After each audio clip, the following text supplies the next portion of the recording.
Hi guys, तर माझी बहीण आली होती शाळेतून आल्याच्यानंतर ती मला म्हणली दीदी मॅगी. ओके ओके म्हणून लगेच टमाटे कापायला घेतले. टमाटे कापून झाल्याच्यानंतर लगेच मॅगी बनवायला घेतली. तेल खूप तपलेलं होतं म्हणून मोहरी टाकली. मोहरी टाकल्याच्यानंतर मोहरी तर उडालीच अंगावर, टमाटर पण उडालं. तुम्ही बघू शकता कसा धुवा झालता. मग त्याला भिवून जरासं थांबले, पण मग लगेच टमाटे टाकून दिलं.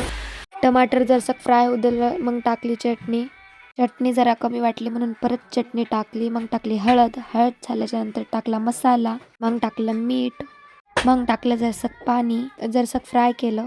फ्राय करताना गॅस जरा मोठा केला. त्यानंतर मॅगीचे मसाला येतो तो टाकला, म्हणजे मॅगी मसाला. डबल फ्राय केलं, गॅस कमी केला. तुम्ही बघू शकता मस्त वासत होता. मग टाकलं पाणी. माझ्याकडे होता पिझ्झा पास्ता सॉस, मग मी तो पण टाकला. मस्त मिक्स करून घेतलं ते सर्व. मग टाकली मॅगी टाकल्याच्यानंतर अजून जरासं पाणी टाकलं तर आपली मॅगी तयार झाली आहे. तुम्ही बघू शकता किती मस्त दिसते.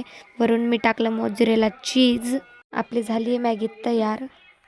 माझ्या बहिणीला परत शाळेत जायचं होतं, त्यामुळे मी पहिल्यांदा तिला दिली आणि तिला विचारलं कशी झाली. ती म्हणली खूप छान झाली. बाय, भेटूया पुढच्या मिनी व्लॉगमध्ये. लाईक, शेअर अँड सबस्क्राईब करायचं विसरू नका.